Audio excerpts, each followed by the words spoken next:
యేసు ప్రభు నామంలో తండ్రి మేము అడుగుతున్నాం తండ్రి, యేసు నామంలో మరి మాకు ఈ యొక్క సాయంకాల సమయంలో మాతో మాట్లాడండి, మమ్మల్ని నడిపించండి. ఈ ఫ్రైడే నైట్ ఫైర్లో నా తండ్రి మేము గొప్ప విషయాలు తెలుసుకుంటున్నందుకే స్తోత్రం. గొప్ప గొప్ప గొప్ప కార్యాలు మేము చేయబోతున్నందుకే స్తోత్రాలు చెల్లిస్తూ యేసయ్య నామం అడుగుతున్నాం తండ్రి, ఆమేన్. Praise the Lord. Okay, right. Friday night ఫైర్కి అందరికీ స్వాగతం, సుస్వాగతం. మనము 2వ వారంలో ఉన్నామండి.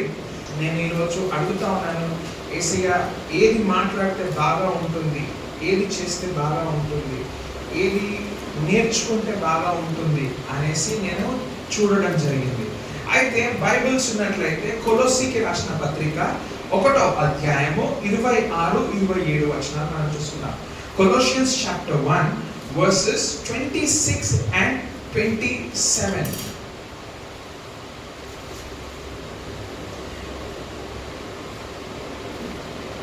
ఈ నిమిత్తం నాకు అప్పగింపబడిన దేవుని ఏర్పాటు ప్రకారం నేను ఆ సంఘమునకు పరిచారకుడనైతిని. హల్లెలూయా. నెక్స్ట్. అన్ని జనులు ఈ మర్మ యొక్క మహిమైశ్వర్యం ఎటుదో అది అనగా మీ అందున్న క్రీస్తు మహిమను నిరీక్షణ ఉన్నాడను సంగతి దేవుడు తన పరిస్థితులకు తెలియపరచకోరి ఇప్పుడు ఆ మర్మము చూసిన జనరేషన్ సంగమునకు బయలుపరచబడను. హల్లెలూయా. ఇప్పుడు చూడండి, ఇది చాలా ప్రత్యేకమైన ఒక అంశం అండి. ఈ రోజు ఒక హెడ్డింగ్ చూసుకున్నట్లయితే, నేను ఇంగ్లీష్లో చెప్తాను, దాన్ని మన తెలుగులో తర్జుమా చేయడానికి చూస్తాను. The secret revealed. The secret is revealed. మర్మము కనిపించబడుతుంది. ఏదైతే ఇన్ని రోజు ఆపడం జరిగిందో అది ఈ రోజు నుంచి మనందరికీ క్లియర్గా కనిపిస్తుందండి. యేసు ప్రభు వారు అలా కనిపిస్తుంది అని చెప్తున్నాడు అన్నమాట. దేవుని నామమునకు స్తోత్రం కలుగుగాక. హల్లెలూయా.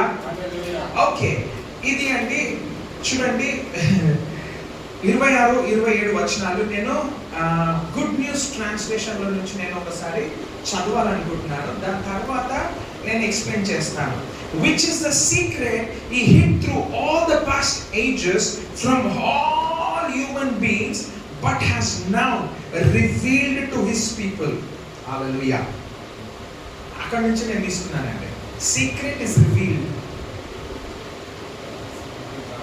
దేవుని యొక్క రహస్యం అంట ఇప్పుడు అందరికీ తెలుస్తుంది. 26వ వచనంలో ఏం చెప్తున్నాడంటే, దేవుని యొక్క రహస్యం అంట అండి ఇప్పటి వరకు ఎవరికి కనబడలేదంట, ఎవరికి వినబడలేదంట, దాచి ఉంచబడిందంట. ఆ రహస్యం ఏంటి? ఆ రహస్యం ఎలా వస్తుంది, ఆ రహస్యం వల్ల మనకి ఏం జరుగుతుంది అనేదే మనము చూసుకోవాల్సిందిగా నేను కోరుకుంటున్నాను. చూడండి 26వ వచనంలో ఏమని చెప్తున్నాడంటే, ఇది బాగుందండి. జిఎన్టి వర్షన్ లో ఏముందంటే, through all past ages from all human beings ఆ సీక్రెట్ దాయబడిందంట. అంటే పాస్ట్ లో గొప్ప గొప్ప దైవజనులు, గొప్ప గొప్ప సేవకులు, గొప్ప గొప్ప జనము, సంఘంలో ఉన్న సంఘస్థులు ఎంతమంది అయితే ఉన్నారో వాళ్ళందరి దగ్గర నుంచి దాయబడిందంట. ఈ వర్షన్ ఏం చెప్తుందో తెలుసు అంటే, ఫ్రమ్ ఆల్ హ్యూమన్ బీయింగ్స్ అంట, మనుషులందరి నుంచి ఇది ఒక సత్యం అంట, ఇది ఒక నిజము దాచిపెట్టబడింది. ఆ నిజాన్ని అంట ఇప్పుడు రివీల్ చేస్తున్నాడు. ఎవరికి? ఆయనకు ఉన్న జనాంగానికి. But has now revealed to his people. హల్లెలూయా. ఫస్ట్ పాయింట్ ఏంటంటే, సీక్రెట్ ఇప్పటి వరకు దాచిపెట్టి ఉండే. సెకండ్ పాయింట్, ఎవరికి రివీల్ అయిందంట అంటే మళ్ళీ అందరికీ కాదు, ఆయన జనాంగము, క్రైస్తవులు లేదా దేవుని యొక్క బిడ్డలు, వాళ్ళ దగ్గర వాళ్ళకంట అండి ఈ యొక్క రహస్యం అంట విప్పబడ్డదంట. Praise the lord. ఈ రోజు ఆ రహస్యాన్ని మనం చూడబోతున్నాం. హల్లెలూయా. 27వ వచనం, God's plan is to make known his secrets to his people. దేవుని యొక్క ఆలోచన, ఆయనకున్న ఒక ప్లాన్ చూడండి, ఎంతమంది మన జీవితాల పైన ప్లాన్స్ ఉంటాయండి? డిసెంబర్ వరకు నేను ఇది చేయాలి, మే వరకు నేను ఇది చేయాలి, జూన్లో నేను ఇది చేయాలి, నెక్స్ట్ వచ్చే జనవరిలో నేను ఇంత చేయాలి, నేను ఇంత పెద్ద పొజిషన్లో ఉండాలి, నేను ఇంత శాలరీ తీసుకోవాలి. ప్లాన్ వేసుకుంటాం కదండి. ఇప్పుడు అంట క్రీస్తుకి ఒక ప్లాన్ ఉందంట. క్రీస్తుకి ఏముందంట అండి? ఒక ప్లాన్ ఉందంట. ఆ ప్లాన్ ఏంటంటే ఆయన పిల్లలకి మాత్రమే ఇవ్వడం జరుగుతుందంట, ఆయన పిల్లలకి మాత్రమే చెప్పడం జరుగుతుందంట. God's plan is to make known his secrets to his people. ఆయన దగ్గర ఉన్న రహస్యాన్ని అంట ఆయన జనాంగానికి ఇప్పి చూపెడతాడంట. దీనికి పేరేమి ఇచ్చాడో తెలుసా అంటే, ఎంతో గొప్పది, ఎంతో మహిమ కలిగిన రహస్యం అంట. ఇంగ్లీష్లో బాగుంది, this rich and glorious secret. Rich అంట అంటే గ్లోరియస్ అంట, అద్భుతమైనది, గొప్పది, మహిమ కలిగిన రహస్యాన్ని విప్పబోతున్నాడంట. ఎంతమంది సిద్ధంగా ఉన్నాడు ఆ రహస్యం తెలుసుకోవడానికి?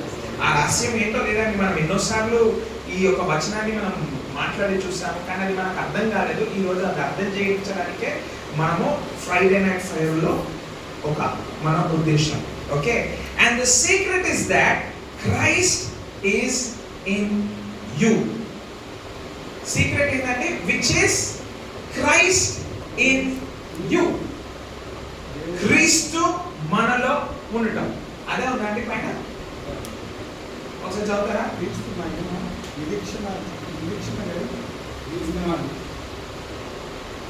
మహిమ నిరీక్షణ అయి ఉన్నాడన్న సంగతిని దేవుడు తన పరిస్థితులు తెలియపరచబోయి ఇప్పుడు ఆ మర్మము మనకు బయలుపరచబడెను. క్రీస్తు మనలో ఉన్నాడని.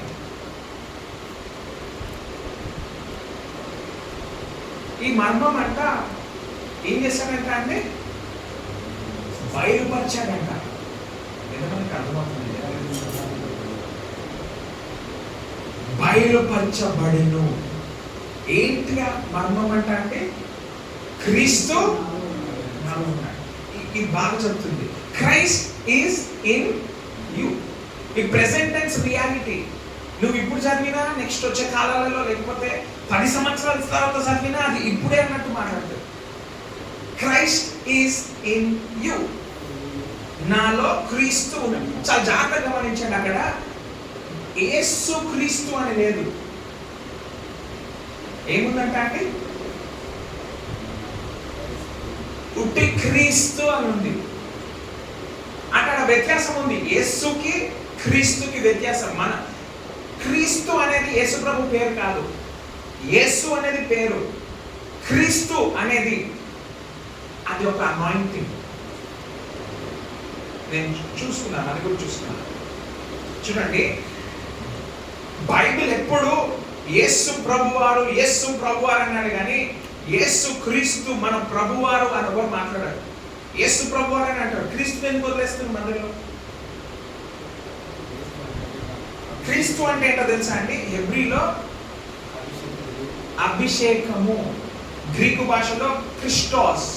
క్రిస్టోస్ అంటే అనాయింటెడ్ ఆర్ అనాయింటింగ్.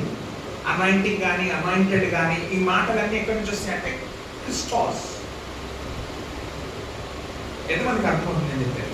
అంటే అది ఒక స్థలము. క్రైస్ట్ అనగా ఒక వ్యక్తే కాదు. జీసస్ ద క్రైస్ట్ అంటే వ్యక్తి మాత్రమే కాదు, ఒక స్థలం.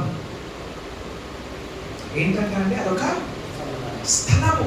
చూడండి, యేసు అనేవాడంట మానవ రూపంలోకి వచ్చాట మన మన మన మన ఒక పాపాలకి మరణించడానికి వచ్చాడు. అది యేసు. క్రీస్తు అంటే ఎవరు? క్రీస్తు అంటే నేను ఇక్కడ రాసుకున్నానండి, Jesus is the man who come to die for us. And when the Holy Ghost came upon him, Jesus the Christ. Jesus became the Christ. అంటే పరిశుద్ధాత్మ ఎప్పుడైతే యేసు ప్రభు పైకి వచ్చిందో ఆ యేసు ప్రభు వారు యేసు ప్రభు క్రీస్తు అయ్యాడు, అనాయింటెడ్ అయ్యాడు. అయితే మనకు అర్థమవుతుంది. సో అనాయింటింగ్ అనేది ఇప్పుడు క్రీస్తు అనేది మనిషే కాదు. జీసస్ క్రైస్ట్ అంటే మనము మనిషిని గుర్తు చేసుకుంటాం కదండి. క్రీస్తు అనేది మనిషే కాదు, క్రీస్తు అనేది ఒక స్థలం కూడా.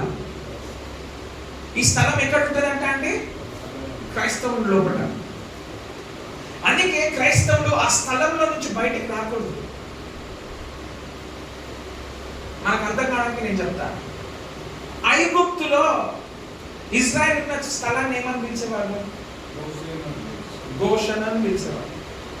అవునా? అది ఐగుప్తులోనే ఉందా అండి? ఐగుప్తులోనే ఉంది, కానీ దాన్ని సపరేట్ గా గోషన్ అని పిలిచేవాళ్ళు.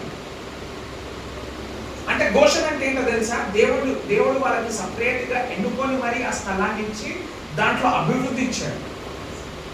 ఎన్నైతే 9 మనం ఏమంటామండి, ప్లేగ్స్, 9 ప్లేగ్స్ అండి. ఏది కూడా గోషన్ లోపలికి రాలేదు, లాస్ట్ మాత్రమే వచ్చింది. ఎంతమందికి అర్థమవుతుందని చెప్పేది? అంటే 9 రాలేదు అంటే అర్థం ఏంటి? ఐగుప్తులోనే భాగం, కానీ ఐగుప్తుకి చెందింది కాదు. మీకు అర్థమవుతుందండి? అంటే క్రీస్తు అనేది ఒక స్థలము. ఆ స్థలంలో నుంచి బయటికి వెళ్తే ఈ లోకరీతి దానికి మనం పడిపోతాం. కానీ క్రీస్తు అనే ఒక స్థలంలో మనం ఉంటే మనకి అపాయం రాదు. మనం తిరిగి జన్మించినప్పుడు క్రీస్తులో జన్మిస్తున్నాం. యేసు క్రీస్తులో మనం జన్మ తీసుకుంటున్నాం. ఈ రోజు నేను చెప్పేది ఏంటో తెలుసా అంటే, ఒక సీక్రెట్ రివీల్ చేస్తున్నా.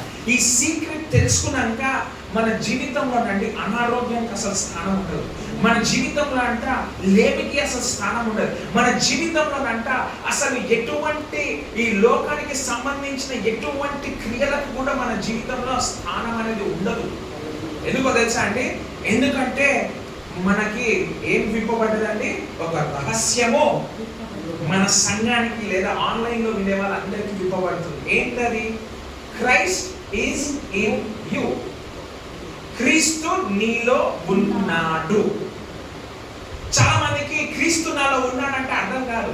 అవును సార్, క్రీస్తు నాలో ఉన్నాడంటారు, కానీ క్రీస్తు నాలో ఉన్నాడు అన్నదానికి చాలా పెద్ద మీనింగ్ ఉందండి. ఫస్ట్ క్రీస్తు అంటే ఏంటో నేను ఎక్స్ప్లెయిన్ చేశాను. ఎక్కడైనా చూడండి క్రైస్ట్ అని ఉంటుంది కానీ జీసస్ అని ఉంటుంది. Jesus was made flesh. పరిశుద్ధాత్మ ఎప్పుడైతే క్రీస్తు పైకి వచ్చాడో అప్పుడు ఏమైందంట అండి? Jesus became Christ. యూదులకు తెలుసు అంట అండి క్రీస్తుకున్న ప్రాముఖ్యత ఏంటో. Is the anointed. దేనికి అభిషేకింపబడ్డాడు? మరణించి 3వ రోజు తిరిగి వెళ్ళాడు. అది పరిశుద్ధాత్మతోనే అవుతుంది. అంటే ఇప్పుడు మనకు అర్థం కావాల్సింది ఏంటంటే Jesus Christ, Jesus the Christ అంటారు ఎప్పుడైనా సరే. యేసు అన్నప్పుడు ఒక వ్యక్తి, ద క్రైస్ట్ అంటే స్థలము. అదొక అనాయింటెడ్ ప్లేస్, ఒక పరిశుద్ధ స్థలం. ఓకేనా? అలా గుర్తుపెట్టుకోండి, Jesus the Christ. Okay,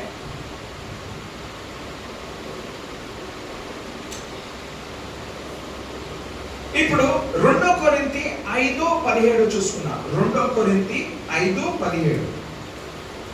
pastor గారు అన్ని తెలిసిన వాక్యాలు మళ్ళా చెప్తున్నారండి అంటే ఈ రోజు మీకు ఇంకా అద్భుతంగా రివీల్ చేయబడుతుంది.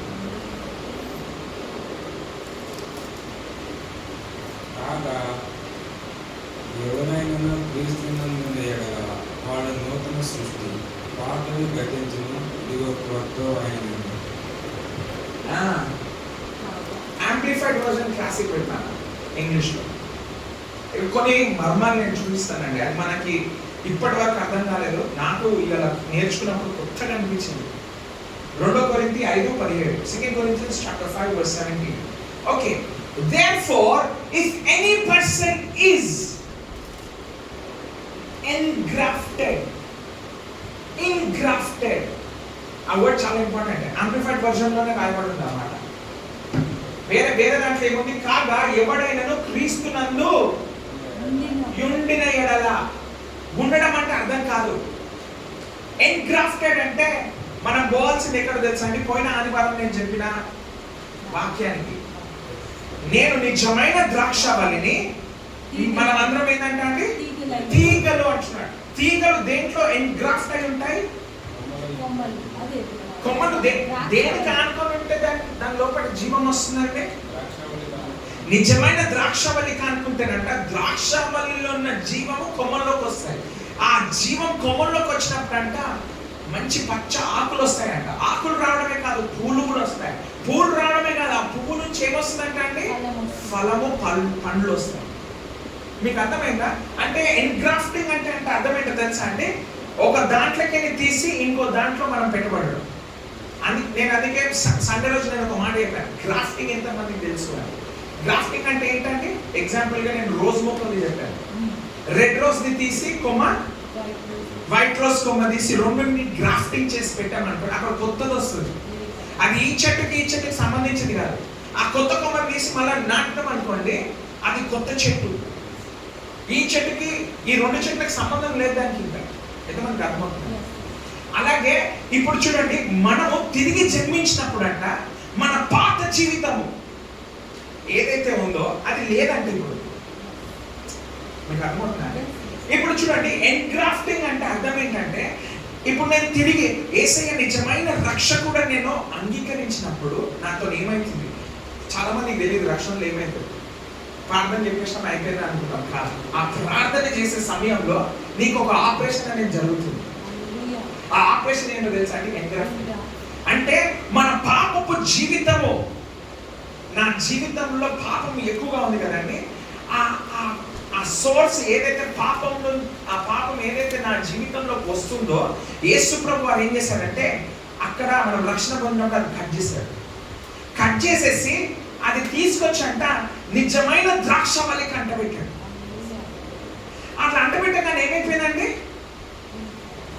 అంటే ఇప్పటి వరకు నా సోర్స్ మంచిగా లేకుండే, అందుకే పాపపు జీవితంలో ఉండే. కానీ ఇప్పుడు సడన్ గా నా కొమ్మని నేను కొమ్మని అనుకోండి, నా కొమ్మని తీసుకొచ్చి నిజమైన ద్రాక్షవల్లికి ఆనిచ్చి నాకు ఒక క్రాఫ్టింగ్ చేశారు, ఎన్గ్రాఫ్టింగ్ చేశారు. ఇప్పుడు ఏమైంది? ఎన్గ్రాఫ్టింగ్ చేసినప్పుడు ఏమైందో తెలుసా అండి? ఆ నిజమైన ద్రాక్షవల్లిలో ఉన్న జీవం అంట ఈ కొమ్మలోకి రావడం మొదలు పెడుతుంది మెల్లగా. అప్పటి వరకు చెడుగా ఉన్న కొమ్మ సడన్ గా ఆ సోర్స్ మారగానే గ్రీన్ అయిపోయింది. దాంట్లో పాటు మెల్లగా ప్రభావం వచ్చిందంట. మెల్లమెల్లగా ఎక్కడ లేని కొత్త ఆకులు వస్తున్నాయంట. ఆ కొమ్మకి కొత్తగా పువ్వు వస్తుందంట. కొత్తగా మీకు అర్థమైందండి ఎన్గ్రాఫ్టింగ్ అంటే ఏంటి? చూడండి మళ్ళీ ఇక్కడ కూడా ఎన్గ్రాఫ్టింగ్ అంటే ఏంటి? క్రీస్తులో ఆ స్థలంలో నేను జన్మించాను, ఆ స్థలంలోనే ఉంటాను. మనం తిరిగి జన్మించినప్పుడు అదే స్థలంలో ఉండడం ఇష్టపడాలి. అదే చాలా మంది ఉంటారు కదండి, నేను జన్మించింది ఇండియాలోనే, ఇండియాలో నేను ఎక్కడికి వెళ్ళాను కొంతమంది పక్క రాష్ట్రానికి వెళ్ళమన్నా కూడా వెళ్ళారు. పక్క రాష్ట్రం వదిలిపెట్టండి, హైదరాబాద్లో నార్త్ హైదరాబాద్ వెళ్ళమంటే కూడా వెళ్ళారు. నేను పుట్టిన స్థలం ఇదే, నేను ఉన్న ఇల్లు ఇదే, నేను ఇదే ఇంట్లో ఉండాలా, ఇదే ఇంట్లో రావాలి, ఇదే ఇంట్లోకే బయటికి వెళ్ళాలి. కరెక్టా కాదు? ఆ డైలాగ్ ఇంకా మంచిగా ఉంటుంది. చూడండి, క్రీస్తులో మనం ఎప్పుడైతే కనెక్ట్ అయి ఉంటామో మన లోపలికి వచ్చే ప్రభావం అంట చాలా మెండైనది, చాలా గొప్ప ప్రభావం మన లోపలికి వస్తూ ఉంటుంది. ఎంతమందికి అర్థమవుతుంది? Praise the Lord. చూడండి, అప్పుడు ఏమైపోతుందండి? ఈ కొమ్మ అయిపోతుంది. నేను కొమ్మున్నా, ఇప్పటివరకు వేరే చెట్టుకుంటా, చెడ్డ చెట్టు అనుకున్నా. ఆ చెడ్డ చెట్టుకి నేను కనెక్ట్ అయి ఉండే. సడన్ గా రక్షణ పొందినప్పుడు దేవుడు కట్ చేసేసి నా కొమ్మని తీసుకెళ్ళి ఆయన కనెక్ట్ చేసుకున్నాడు, ఆయన కనెక్ట్ చేసుకున్నాడు. ఇప్పుడు ఏ ప్రభావం వస్తుంది లోపలికి? చెడు రాదు. నువ్వు కావాలనుకున్న చెడు రాదు, ఎందుకంటే ఈ చెడు సోర్స్ కట్ అయిపోయింది. ఇప్పుడు కొత్త సోర్స్ వచ్చింది. ఏంటా సోర్స్? నిత్య జీవము. క్రీస్తులో ఉన్న నిత్య జీవం నా లోపల, అంటే నా లోపల ఉందో లేదో అండి నిత్య జీవం ఉందిరా బాబు. అక్కడ నుంచి ప్రభావం వస్తుంది. ఒక మాట చెప్పాలి ఇక్కడ, చిన్నగా మనం స్టడీ చేసుకోవాలి.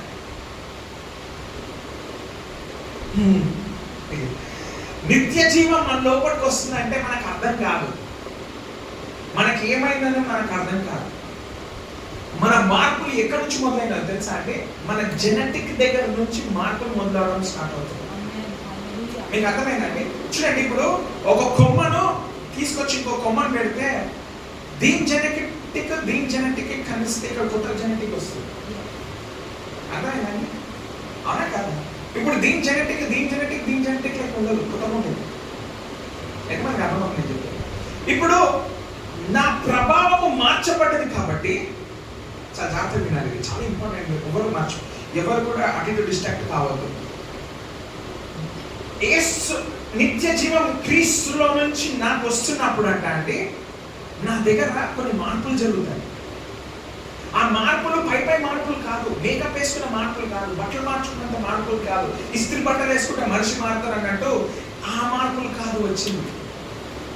మన మార్పులు అంట మన మన మన లో నుంచి మార్పులు వచ్చాయి. ఇక్కడ చూడండి, అదే అంటారు చూడండి, a new creature altogether, the old, పాతవి అన్నప్పుడు ఇక్కడ ఎక్స్ప్లెనేషన్ ఇచ్చాడు యాంప్లిఫైడ్ వర్షన్. ఏంటి అంటే previous moral and spiritual condition అంటారు.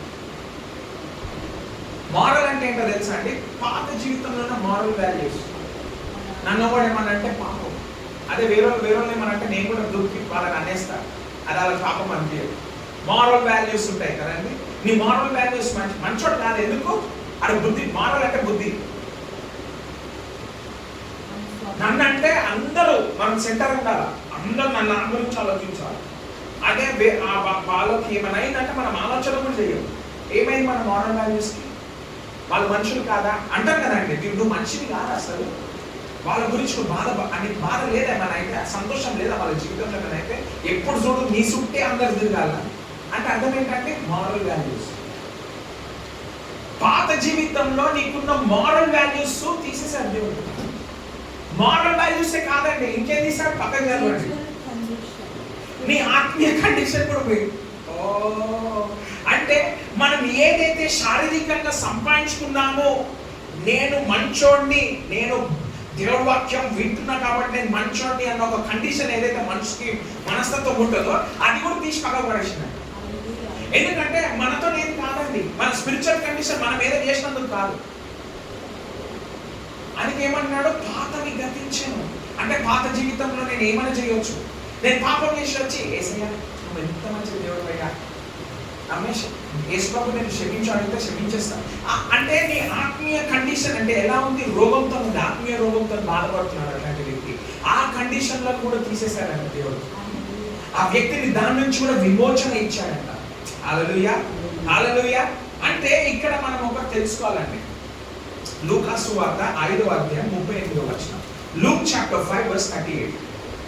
ఈ వచనానికి ఆ వచనానికి ఒక చిన్న అబ్జర్వేషన్ ఉంది, మనం అది చూసుకున్నాం.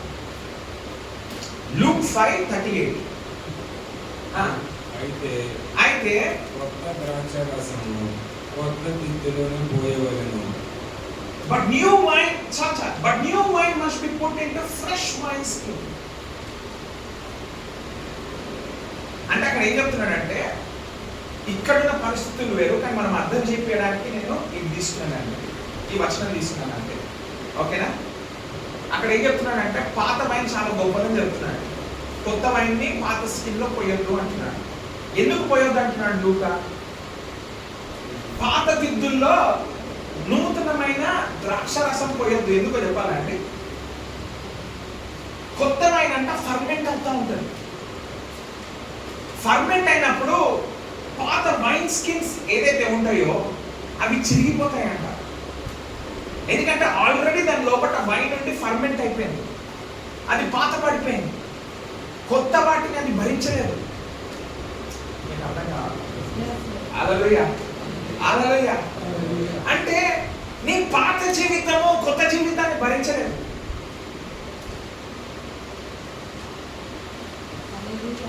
మీకు అర్థం కావాలి? 2 కొరింథీ 5లో ఏం చెప్పానంటే మనము నూతనమైన సృష్టి. పాత జీవితం జీవిస్తూ మళ్ళీ తిరిగి వచ్చి నాకు నిత్య జీవం ఉంది అన్నాం అనుకో, ఏమైపోతుంది తెలుసా అండి? నిత్య జీవం అనేది కొత్తది, అతి పరిశుద్ధమైన జీవితం. అది పాతగా జీవిస్తూ నేను కొత్తగా ఉంటాను, కొత్తగా జీవిస్తూ అప్పుడప్పుడు పాత జీవితంలోకి వెళ్తాను అంటే ఏమైపోతుందో తెలుసా అంటే, ఈ లోకంలో ఉన్న జీవితం అంట ఈ జీవితాన్ని తట్టుకోలేదు, ఈ ప్రభావాన్ని తట్టుకోలేదు. పాత మైండ్స్కి పాతవి ఏమైపోయినాయి అంటే అండి గతించను. మీకు అర్థమైందా? ఇప్పుడు మనమే ఒక బాటిల్ అనుకోండి, మనం పాతగా అయిపోయినాం అనుకోండి, మన పాత దాంట్లో కొత్తగా వస్తుందా? అలాగే పాత జీవితంలో నూతన జీవితాన్ని కలపలేమంటున్నాను నేను. కొత్త మైండ్ని పాత బాటిల్లో పోస్తే బాటిల్ ఎగిరిపోతుంది. ఎందుకంటే బాటిల్ తట్టుకోలేదు ఆ ప్రెషర్ని, అది ఫర్మెంట్ అవుతూ ఉంటుంది. అంటే నిత్య జీవం ఎట్లా అంటే అండి, ఒకసారి అక్కడ నుంచి డిస్కనెక్ట్ అయిపోయి నిజమైన ద్రాక్షవల్లికి కనెక్ట్ అయిపోయాను అనుకోండి, మన బాటిల్ని నూతన పరచబడ్డారు, మన ఆత్మ నూతన పరచబడ్డది, మన శరీరం నూతన పరచబడ్డది, మన ఆత్మ నూతన పరచబడ్డది, మన హోల్ బీయింగ్ అంటే అర్థమైందో తెలుసా? సోల్, మన సోల్ మొత్తం కొత్తది అయిపోయిందంట, పాతది కాదు. అయితే మనకి అర్థమవుతుంది. నేను ఎందుకు ఇది తీసి చూపెట్టానంటే, మన సోల్ కనుక అంటే రక్షణలో వచ్చినాక కూడా మన సోల్ కనుక ఇంకా పాత జీవితంలో ఉన్నట్టు ఉన్నదనుకోండి, ఈ నిత్య జీవము ఆపలేదు అది. ఎందుకంటే నిత్య జీవం ఫర్మెంట్ అయ్యే కొద్దీ మనల్ని ఎక్స్పాండ్ చేస్తూ ఉంటుంది.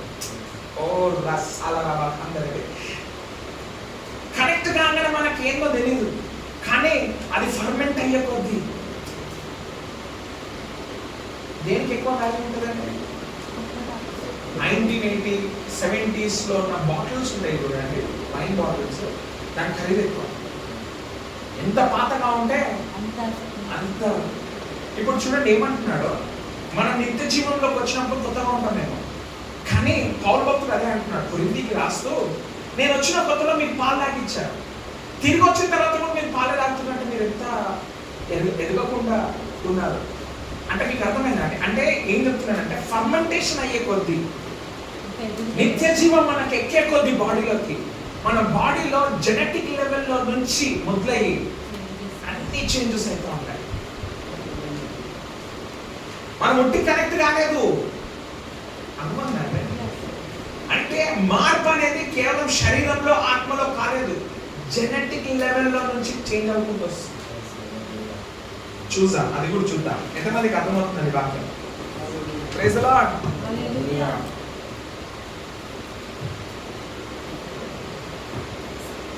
నిత్య జీవం మన లోపల ప్రవహిస్తుందంటే అర్థం ఏంటండి?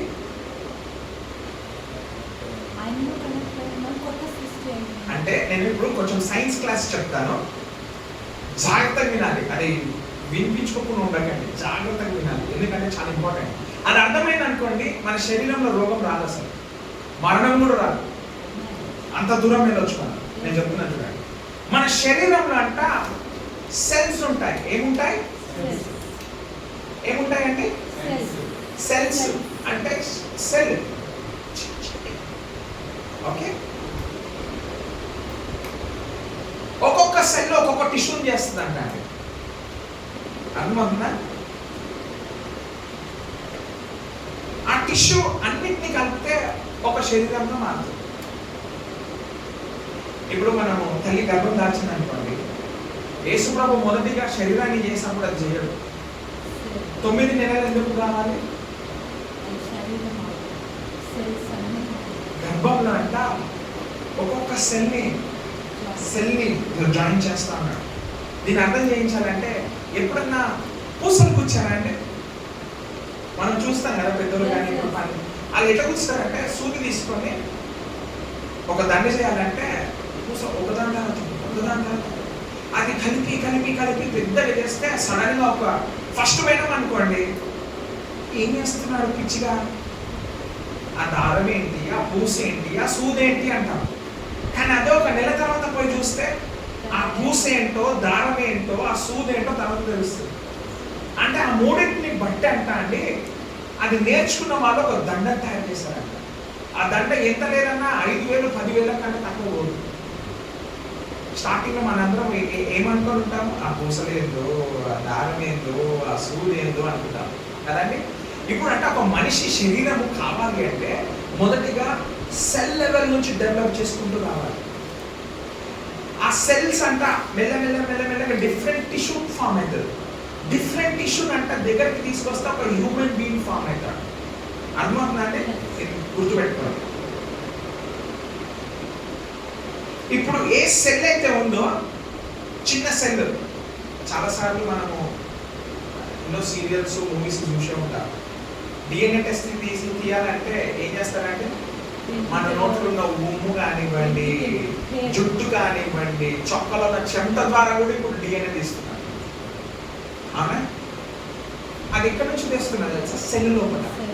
సెల్ లోపల అంట ఒక డిఎన్ఏ అని ఉంటుంది. ఓకే, ఇప్పుడు డిఎన్ఏ పని ఏంటి? ఆ డిఎన్ఏ పని ఏంటో తెలుసా అండి? It's a manual. ఆ సెల్ ఎలా పనిచేయాలనేది ఈ లోపల డిఎన్ఏ చూసుకుంటారు. ఎంతమందికి అర్థమవుతుంది? హల్లెలూయా. ఈ డిఎన్ఏ అంటే అండి చూడటానికి చాలా సింపుల్గా ఉంటుంది, కానీ ఒక మనిషి ఎలా కనిపించాలో, ఎలా ఉండాలో, ఎలా మాట్లాడాలో అదంతా ఈ డిఎన్ఏ లోపల ఉంటుంది. ఎందుకు అంత దూరం వెళ్తున్నానంటే, ఇప్పుడు డిఎన్ఏ ఏం చేస్తుందంటే మన జీవితంలో మనం ఎలా ఉండాలి, ఏంటి కథ అన్ని అనేది దాంట్లో ఉంటుంది. ఇప్పుడు ఈ ఇన్స్ట్రక్షన్ ఏదైతే సెల్ ఇలా ఉండాలి, ఆ ఇన్స్ట్రక్షన్ ఏమంటారు తెలుసా అండి? జీన్స్ అంటారు. అంటే ఇప్పుడు ఒక బాబుని చూసినాం, సేమ్ మీ నాయన లెక్కనే ఉన్నాడంటే జీన్, వాళ్ళ నాయన జీనే ఈయనకు వచ్చింది. తెల్లగునో బిడ్డ అంటే మా అమ్మ జీన్ నాకు వచ్చింది. బిడ్డ బాగా మాట్లాడుతున్నా అంటే మా తాత మాట్లాడేటోడు అంట బాగా, ఆయనదే పడ్డట్టుంది. మీ మేనమామ లెక్క కనిపిస్తున్నావు ఆ బిడ్డ నువ్వు అంటే అర్థం ఏంటండి? ఆయన జీను నీకు వచ్చింది అన్నాను. మీకు అర్థమవుతుందండి? చూడండి, ఇప్పుడు అనారోగ్యం వచ్చిందంటే నీకు వచ్చింది శరీరంలో కాదు, ఆ సెల్లో ఉన్న డిఎన్ఏలో వచ్చింది.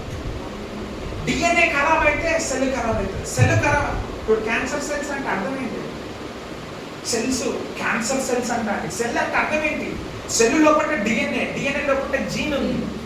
ఆ జీన్ ఖరాబ్ అయినందుకు డిఎన్ఏ ఖరాబ్ అయింది. డిఎన్ఏ ఖరాబ్ అయినందుకు సెల్ ఖరాబ్ అయింది. సెల్ ఖరాబ్ అయినందుకు టిష్యూ ఖరాబ్ అయింది. టిష్యూ ఖరాబ్ అయినందుకు ఒక వ్యక్తి లోపల గడ్డ కట్టిపోయింది. ఆ గడ్డనే క్యాన్సర్ గడ్డ అంటున్నారు. ఇప్పుడు రక్షణ పొందినప్పుడు అండి నీకు ఎక్కడి నుంచి రక్షణ వచ్చింది? ఏ లెవెల్లో నుంచి దేవుడు నీకు రక్షణ తీసుకొచ్చాడు తెలుసా అండి? ఆ జీన్ లెవెల్లో నుంచి పట్టుకొచ్చాడు పైకి. మీకు అర్థమైందా లేదు? అందుకే చూడండి, తండ్రికి వచ్చిన రోగాలు పిల్లలకి రాకుండా పోతున్నాయి. ఎందుకో తెలుసా? మనం ఏదో ఆపరేషన్ చేయించాము అవి కాదు. మన ఆపరేషన్ అంటే ఎట్లాంటి ఆపరేషన్ అంటే దైవికమైన ఆపరేషన్. యేసుప్రభు ఏం చేశాడంటే జెనెటిక్ లెవెల్లో నుంచి మనల్ని మళ్ళా ఆత్మీయ జీవితానికి తీసుకొస్తున్నారు. Let us create man. ఆదికాండం 1:20. మనందరం కలిసి మనిషిని మన రూపం అంటే అర్థం ఏంటంటే కేవలం ముక్కు కళ్ళు చూడడం కాదండి. జెనెటిక్ లెవెల్లో అంటే యు ఆర్ గాడ్ మెటీరియల్.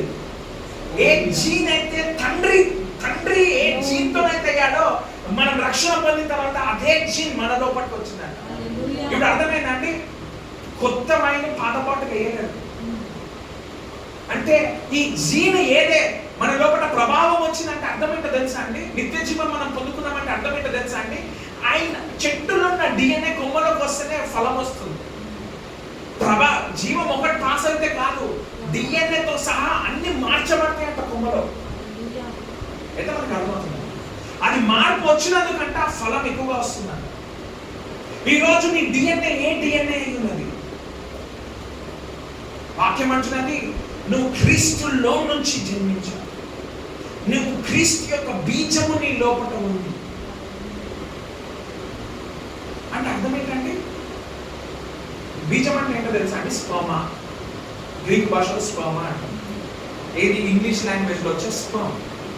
ఆ స్పర్మ్ అంట ఉమెన్ లోపలికి వెళ్ళినప్పుడు ఆ ఉమెన్ లో ఉన్న రీప్రొడక్టివ్ సిస్టమ్ లోకి ఎంటర్ అయితే అక్కడ ఆ రెండు కలయికలతో వచ్చేదే బిడ్డ. అవునా? ఇప్పుడు మనము తిరిగి జన్మించినప్పుడు అంట మన లోపల ఉన్న బీజము దేవుని యొక్క వాక్యము. ఆ వాక్యం ద్వారా తిరిగి జన్మిస్తేనంట అండి ఎక్కడి నుంచి జన్మిస్తుంది? బయటికి వెళ్ళి శరీరం బాగా కనిపిస్తుంది. ఆ జీవితంలో ఎట్లుండేనో, పాత జీవితంలో నేను క్రీస్తు నమ్మకం ముందు ఎలా ఉండేనో ఇప్పుడు కూడా అలాగే ఉన్నామని అనుకుంటాను, కానీ కాదు. చూడండి, ప్రభావం వచ్చేటప్పుడు అంట అది మార్చుకుంటూ వస్తుంది. కొమ్మ పెద్దదనుకోండి, ఏమైతుందండి? చెట్టు నుంచి వచ్చే ప్రభావము కొన్ని రోజులు పడుతుంది దాన్ని మార్పులు చేయడానికి. క్రాఫ్టింగ్ చేసినప్పుడు చూడండి, ఒక రోజులో అనుకున్నాక ఒక రోజులో రాదుకున్నాను, దానికి కొన్ని వారాలు పడతాయి. దాన్ని నీరు పోస్తా ఉండాలి. కొమ్మ చిన్న మొలక వస్తాయి, చిన్నగా వస్తాయి. అప్పుడు దాన్ని కట్ చేసేసి మట్టిలో పెట్టగానే మట్టిలోకి రూట్స్ వస్తాయి. ఆ రూట్స్ నుంచి మెల్ల ఇప్పుడు మనం అందుకే అండి చూడండి, రక్షణలోకి వచ్చి మనం ఎన్ని రోజులైనా సరే ఈ యొక్క ప్రభావము జెనెటిక్ లెవెల్లో మనకి మార్చబడ్డదని ఒక ఆలోచనలో మనం జీవించలేకపోతే, నువ్వు 20 సంవత్సరాలు క్రీస్తులో ఉండు, 30 సంవత్సరాలు క్రీస్తులో ఉండు, ఇక్కడ జీవితం యేసుప్రభు నమ్మకం ముందు జీవితం ఎలా ఉండేనో ఇక్కడ కూడా అలాగే ఉంటుంది. మార్పు ఎప్పుడు వస్తుందంటే మన వాక్యం కరెక్ట్గా అర్థం కాదు. నువ్వు ఎక్కడ మార్చబడ్డావంట? ఉట్టి పైపైన కాదండి.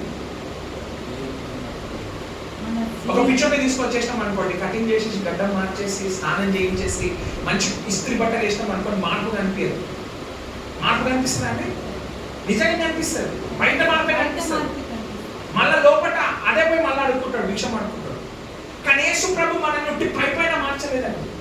మనం రక్షణ పొందినప్పుడు నిజమైన ద్రాక్షవల్లికి మనకి కనెక్ట్ అయి ఉన్నామంటే అర్థం ఏంటంటే, దాంట్లో అంటే క్రీస్తులో ఉన్న జెనెటిక్ ని తీసుకొచ్చి నా లోపట పెట్టి దాని నుంచి మళ్ళా నా జీవితాన్ని తీసుకొచ్చాను అంటే అర్థం ఏంటంటే, నీ లోపల డిఫెక్టివ్ జీన్ లేదు. కొంతమంది అంటారు కదండి, అయ్యా ఈయనకి ఊరికే ఫిట్స్ వచ్చి పడిపోతాడు, ఎందుకంటే వాళ్ళ తాతకు వచ్చింది, వాళ్ళ నాన్నకు వచ్చింది, వాళ్ళ ముద్దాతకు వచ్చింది. ఎప్పుడైతే రక్షణలోకి వస్తాడో ఆ జీన్ లో ఉన్న ఫిట్స్ అంటే ఏ ఒక్క సెల్ తోటి ఆ ప్రాబ్లం ఉందో దేవుడు ఆ సెల్ ని క్రీస్తు తోటి రీప్లేస్ చేసేసాడు, సిలువతో రీప్లేస్ చేసేసాడు, వాక్యంతో రీప్లేస్ చేసేసాడు. ఆ రీప్లేస్ చేసిన వెంటనే ఏమైపోయిందో తెలుసా అండి, ఫిట్స్ అనే రోగం వస్తలేదు. ఇప్పుడే కాదు, ఆ జీన్ లో లేనప్పుడు ఇంకెప్పుడు వస్తుంది అసలుకే? అవునా కదా సార్? మీకు తెలియదు సార్, ఆ ముత్తాతల నుంచి ప్రవహిస్తుంది. బీపీలు షుగర్లు అన్ని ఇప్పుడు నెక్స్ట్ నా నంబరే అంటారు. ఎవరు చెప్పాడు రా? నీకు వచ్చేది నిజమైన ద్రాక్షవల్లిని. నీ క్రీస్తులో నుంచి నిత్య జీవం వస్తున్నప్పుడు జెనెటిక్ లెవెల్లో నుంచి నీకు మార్పులు జరిగాయి. నీకు బీపీలు షుగర్లు థైరాయిడ్లు అన్ని నార్మల్గా ఉంటాయి. ఎందుకు నార్మల్గా ఉండాలో నీకు తెలియదు, అందుకే నార్మల్గా ఉండదు. ఎందుకు నార్మల్ ఉంటాయో తెలిస్తే ఖచ్చితంగా నార్మల్ ఉంటాయి. ఎంతమందికి అర్థమవుతుంది? Praise lord. ఈ డిఎన్ఏ ఏదైతే ఉందో అంటే 10% అంట మన బాడీలో కూడా ప్రోటీన్ ని ప్రొడ్యూస్ చేస్తుంది. ప్రోటీన్ తెలుసా అంటే, ప్రోటీన్ డిఫెక్ట్ ఉందని చెప్పి జిమ్ పోయేటోళ్ళు ఎక్స్ట్రా ప్రోటీన్ ప్రోడక్ట్ తీసుకుంటారు. ఎందుకు? అలా బాడీలో కావాల్సిన ప్రోటీన్స్ డెవలప్ అవుతలేదు సెల్స్ ద్వారా. అయితే వెస్టర్న్ కంట్రీస్లో ఉన్న సైంటిస్టులు ఆ ఒక సెల్ని తీసుకొని స్టడీ చేస్తే అంట అండి 10%లోనే అంట బాడీలో ఉన్న డిఎన్ఏ పనిచేస్తుందంట. మిగతా 90% అంట వేస్ట్ డిఎన్ఏ అంటున్నారు. దానికి ఒక పేరు ఉంది, ఏంటో తెలుసా అంట?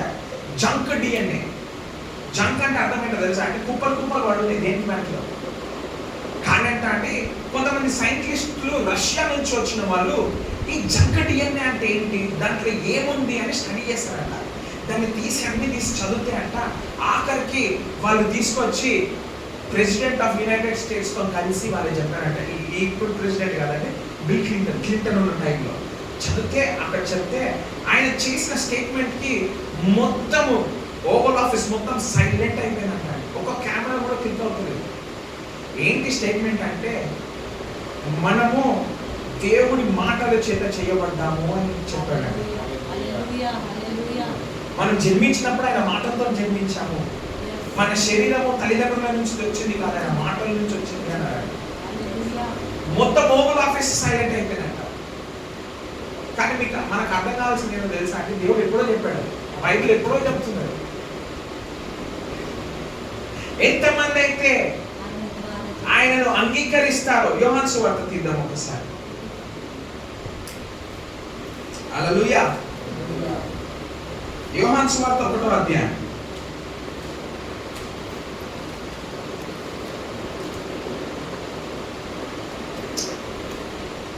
యోహాను సువార్త 12th verse. 1వ అధ్యాయం 12th verse. ఓకే, చదవండి. తనను ఎందరు అంగీకరించారో వారందరికీ, అనగా తన నామమునందు విశ్వాసం ఉంచిన వారికి దేవుని పిల్లలగుటకు ఆయన అధికారం అనుగ్రహించెను. నెక్స్ట్ వర్షం చాలా ఇంపార్టెంట్. నెక్స్ట్ కూడా చదవండి. వారు దేవుని వల్ల పుట్టిన వారే గాని రక్తం వలనైనను శరీర ఇచ్చ వలనైనను మనిషి ఇచ్చ వలనైనను పుట్టిన వారు కారు. హల్లెలూయా. Case close. నీ లోపల అనారోగ్యం ఉండదు, నీ లోపల లేమి ఉండదు. ఎందుకు చెప్పండి? నా డిఎన్ఏనే లేమి లేకుండా చేసాడు దేవుడు. ఆయన డిఎన్ఏ తోటి నన్ను క్రియేట్ చేశాడు దేవుడు. కొన్నిసార్లు అంటాం కదండి, పిల్లలు సరిగ్గా చేయకపోతే అలా అలా నాయన సైడ్ ఫ్యామిలీ మొత్తంలో వచ్చినట్టుంది. నా కొడుకు ఎప్పుడు చూడు ఫెయిల్ అవుతుంటాడు, ఎప్పుడు చూడు ఏదో ఒకటి చేస్తుంటాడు, ఎప్పుడు చూడు. ఈసారి మా నాయన సైడే పడ్డది. ఓ, నీకు అర్థమైతే ఈ సైడ్ నా పోలికలన్నీ మా నాయన దిక్కు నుంచే పడ్డది. అది మా నాయన ఎవరో తెలుసా? యేసు ప్రభువు. హల్లెలూయా. ఆయన అలవాట్లే పడ్డాయి నాకు. ఆయన జెనెటిక్ నాకు వచ్చింది. మనుషులు అంటారు నీకు జెనెటిక్ డిసార్డర్ ఉంది, అందుకే ఎప్పుడు చూడు ఎసయా ఎసయా. అవునరా బాబు, నా జెనెటిక్ డిసార్డరే. నా ఆర్డర్ తట్టుకోలేవు నువ్వు. నాది నూతనమైన జీవితం. నా జీవితాన్ని నేను నీ పైన వదిలేను అనుకోండి, నువ్వు తట్టుకోలేవు. కింద పడు. మనుషులు ఎందుకు కింద పడిపోతారు? అన్యులెందుకు దేవుడు ప్రభావం తాగలంగానే కింద టపే టపే అని ఎందుకు పడుతున్నారు? ఎందుకంటే వాళ్ళ శరీరాలు ఆపుకోలేకపోతున్నాయి, వాళ్ళ ఆత్మలు తీసుకోలేకపోతున్నాయి నూతన ప్రభావాన్ని. హల్లెలూయా. ఈ రోజు నువ్వు నేనంట ఏ మెటీరియల్ తోనైనామంట అండి, ఓ రిబా సకలమా, మన జీన్, మన లోపల జీన్ అంటే లాస్ట్ సెల్ తీసి చదివితే అంట అక్కడ యేసు ప్రభు అని రాసిపడి ఉంటుంది. ఆ జెనెటిక్ పైన మన శరీరం మొత్తాన్ని కట్టాడు దేవుడు. ఇప్పుడు రోగం ఎలా వస్తుంది? సైన్స్ చదివితే మనకు అర్థమవుతుంది ఏంటంటే, ఇప్పుడు జ్వరం వచ్చినా, దగ్గు వచ్చినా, తుమ్ము వచ్చినా, తలనొప్పి వచ్చినా, ఏది వచ్చినా జీన్ లెవెల్ నుంచో వస్తుంది, బ్లడ్ నుంచో వస్తుంది. కానీ ఇక్కడ వాక్యం ఏం చెప్తుందండి?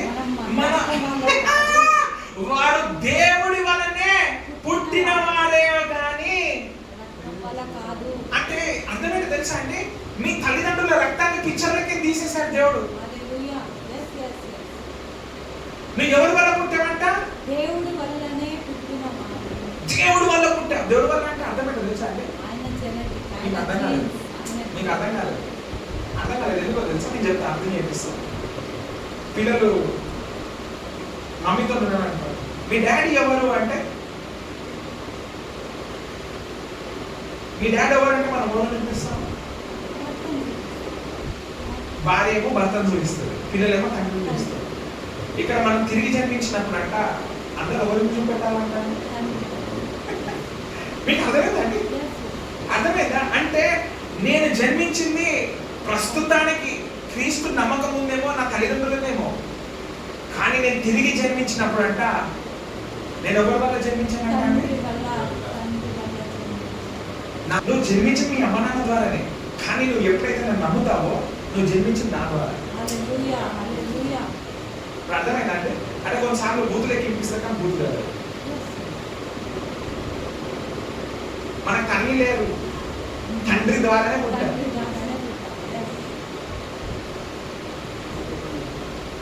క్రీస్తు ద్వారానే. చూడండి, దేని ద్వారా మనం జన్మించలేదంటే అండి, ప్రైజ్ ది లార్డ్. ఇంకా ఎవరు ఆలోచనతో కాదంటే శరీరిచ్చ అంటే ఏంటో తెలుసా అండి? కోరిక.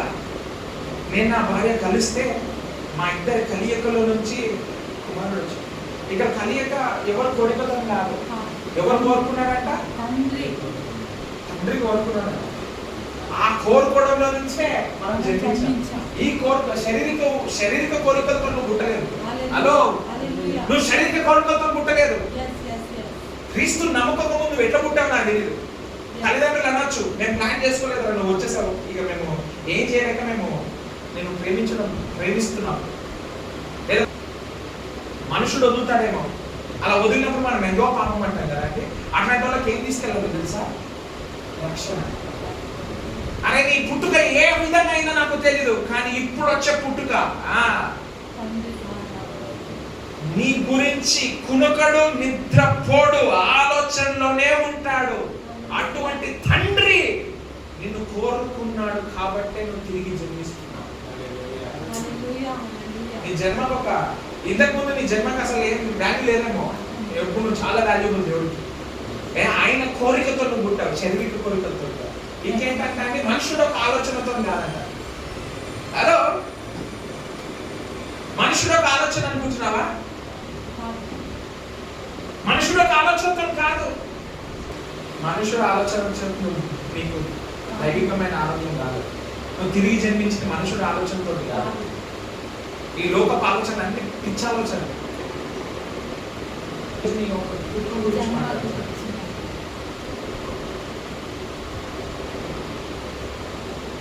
పుట్టువారే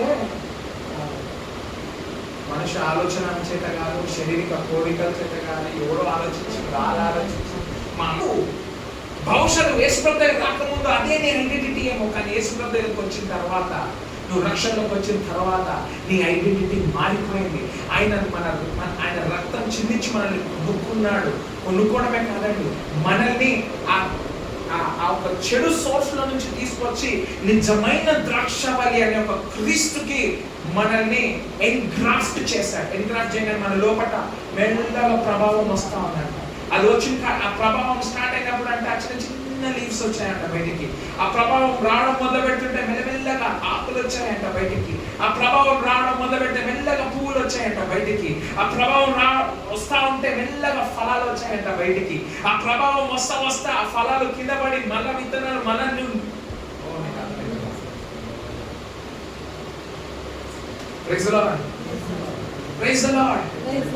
కానీ మనం ఏం చేస్తామండి? క్రీస్తులో ఉన్నామంటాము, అన్ని ఉన్నామంటాము, కానీ మన జీవితము బయటపడి జీవిస్తున్నట్టు మనం కూడా ఉరకాలి. పొద్దున్నే సాయంత్రం వాళ్ళు ఎందుకు ఉరుకుతున్నారు వాళ్ళ కూడా తెలియదు. నీకు తెలిసిన ఎందుకు ఉరుకుతున్నారు? చూడండి, మనకి ప్రమోషన్ రావాలంటే నేను ఎప్పుడు చెప్పాను, మన జీవితం బాగుపడాలంటే నువ్వు ఎంతసేపు ప్రార్థనలో నువ్వు సమయం గడుపుతావో అంత ప్రమోషన్ నీకు బయట వస్తుందని నేను చెప్పాను. ఎంతసేపు మనం ప్రార్థనలో కూర్చుంటున్నాము చూసిరా? లేదు బయట చేసినట్టు మనం కూడా చేయాలి. చూడండి, నేను ఒక మాట చెప్పాలా? అదేమో పాత జీవితం, పాత ఆలోచనలు, పాత లోకపు ఆలోచనలు, లోకంలో చేసేది.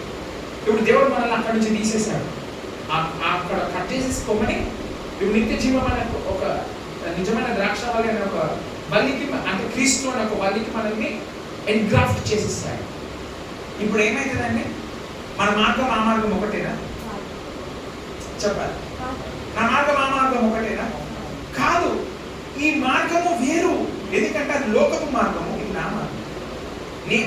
అది ప్యారలల్ గా నడుస్తుంది. పక్క రోడ్లే కానీ కలవవు. ఇక్కడ రోడ్లు కలుస్తాయి, ఈ రోడ్లు కలవలేవు. అయితే మనకు అర్థం అవుతుంది. రోడ్లు అంటే అర్థం కాలేదు కదా. సరే, ఇంకొక విధంగా చెప్తాను. అనగనగనగనగనగంట ఇద్దరు వ్యక్తులు ఉండేవారు. దాంట్లో ఒకడు మాత్రము అబ్రహాము ఒడిలోకి వెళ్ళాడంట. ఇంకొకడు ఎక్కడికి వెళ్ళాడు? నరకంలోకి వెళ్ళాడంట, హేలిలో. ఇప్పుడు చూడండి సంగమా, ఈ నరకంలో ఉన్నోడికంట కళ్ళెత్తి చూడగానే అబ్రహాము ఒడిలో ఉన్నాడు కనిపించాడంట. మాట్లాడుతుంటే రిప్లైలు వస్తున్నాయంట. మీకు అర్థమైంది? అన్నీ అవుతున్నాయి. కానీ అబ్రహాం ఒక మాట అంటాడు, ఒకసారి అటు పోతే ఇటు రాలేదు, ఒకసారి ఇటు వస్తే అటు పోతే. కలిపి అని ఒక అగాధ ఏమంటారు స్పేస్, ఎంటీ స్పేస్ ఉంది. You can not jump here from there. నరకం మనకు కనిపిస్తుంటది. దాంట్లో ఉన్న వాళ్ళు మనం అరే బాగా బిడ్డ పాపం. నా పిన్ని ఎన్నిసార్లు చెప్పినావు ఆ పిన్ని యేసుప్రభు నమ్ముకో, యేసుప్రభు నమ్ముకో. ఇవాళ కాదు బిడ్డ, ఆ రోజు బిడ్డ, ఆ రోజు బిడ్డ, ఈ రోజు బిడ్డ. హాయ్ బిడ్డ నన్ను రక్షించు బిడ్డ అంటే బిడ్డ రాలేదటు. ఎంతమంది అనుభవం? మన పెదనాన్న కనిపిస్తారు కొన్నిసార్లు, కొడుకా రా కొడుక అంటే, పెదనాన్న నిన్ను ప్రేమిస్తున్నా, నువ్వంటే నాకు ఎంతో ఇష్టం, నీ కోసం ఏడుస్తా కూడా, కానీ నేను ఇటు నుంచి అక్కడ రాలేను, అటు నుంచి రాలేదు. నిత్య జీవ ప్రభావం ఇటు వచ్చిందంటే ఈ నుంచి అటు పోలేము. కానీ మనము ఏం చేయగలుగుతుంది తెలుసా అంటే, ఈ నుంచి అటు పోతున్నాం, అటు నుంచి ఇటు వస్తుంది.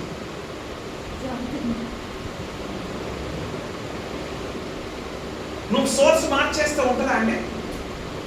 ఇప్పుడు వెలుగుతుందండి బల్బు, ఎక్కడన్నా సాకెట్లో కరెంట్ లేదంటే దాన్ని తీసుకుపోయి ఇట్లా ఆన్ చేస్తా ఉంటే వెలుగుతుందా? వెలిగేలే. అప్పుడు ఏమంటామో తెలుసా, వెలిగేలేక ఎందుకు చెడగొడుతున్నాం అంటారు. మన జీవితంతో అదే చేస్తున్నాం. నిత్య జీవంలో ఉండకుండా జర ఒక్క నిమిషం బయటకు పోయేసి వస్తా అని చెప్పి వీటికి కట్ చేసి అక్కడ పెట్టుకొని ఇక చేయాల్సినంత చేసి మళ్ళీ తీసుకొచ్చి మళ్ళీ పెట్టి ప్రభు ఇప్పుడు పర్లేదు మళ్ళీ అంటే యేసు ప్రభు అంటాడు కుదరదు అలా.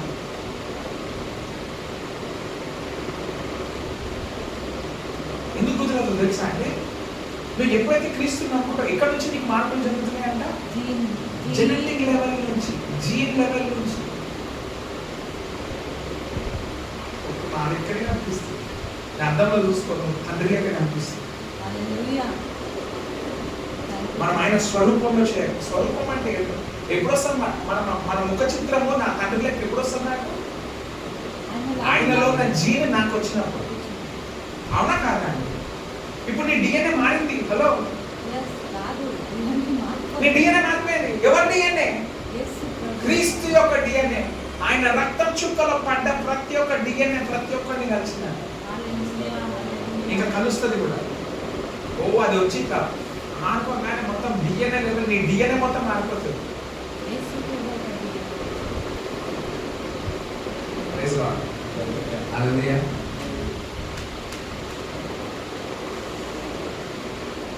ఈరోజు నువ్వు డిఎన్ఏ మారింది.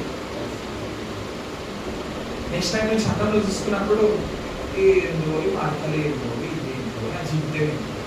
నీ జీవితానికి ఏం కాలేదు, నీ డిఎన్ఏ మార్చబడ్డది. You are God material. God material అంటే అర్థమే కదా తెలుసా అండి? కుక్క పిల్లలకి, మనుషుల పిల్లలకి, దేవుడు పిల్లలకి, దేవుడి నుంచి దేవుడు ఎక్కడ ఉంటున్నాడు. అందుకే అండి బైబిల్లో ఒక మంచి స్టోరీ ఉంది. ఆ స్టోరీ ఏంటో తెలుసా? ఇద్దరు కుమారుల గురించి. అందరు రెండో కుమారుల గురించి మాట్లాడారు, కానీ పెద్ద కుమారుల గురించి ఎవరు మాట్లాడారు? అందరికన్నా పెద్ద పిచ్చోడు ఎవరు బాబట్టే ఫస్ట్ తండ్రి అంటాడు, నువ్వు నాతో ఉండడం కాదురా, నాదంతా నీదే కదా, నేను ఎప్పుడు వద్దన్నా నేను. వాడు తిరిగి వచ్చాడని వాడిని సెలబ్రేట్ చేస్తుంటే వీడు ముఖం అంతా మార్చుకొని చూస్తున్నాడు. ఎందుకున్నా నేను అడిగి ఇచ్చినావు అంటే, నా దగ్గర దొంగంతా నీదే కదా, నువ్వు తీసుకుపోవాలి. మనం తీసుకోము, పక్కల సాక్ష్యం వస్తావు. చూసినావు వాళ్ళు కార్బోన్లో నాకు వస్తుంది, అవి చూసినావు వాళ్ళు కుట్టిలు కొనుక్కుని నాకేది. ఇల్లులు కార్లు కాదండి. నేను ఏమంటున్నాను, నిత్య జీవం ఉన్నప్పుడు నీ శరీరంలో అసలు నొప్పులే ఉండవు. కాళ్ళ నొప్పులు వచ్చినాయి అనుకో, కాళ్ళకి చెప్పండి, నీకు తెలుసా ఎవరు డిఎన్ఏ నుంచి వచ్చావు? నీకు ఎంత ధైర్యం ఉంటే నువ్వు నొప్పులు అంటున్నావు కాళ్ళు? మనం క్రీస్తు యొక్క శరీర భాగం అయి ఉండాలి. శరీర భాగం అంటే ఏంటో తెలుసా అండి? ఆయనలో ఉన్న డిఎన్ఏ ఆయన శరీర భాగంలో కూడా ఉంది. మీకు అర్థమైంది?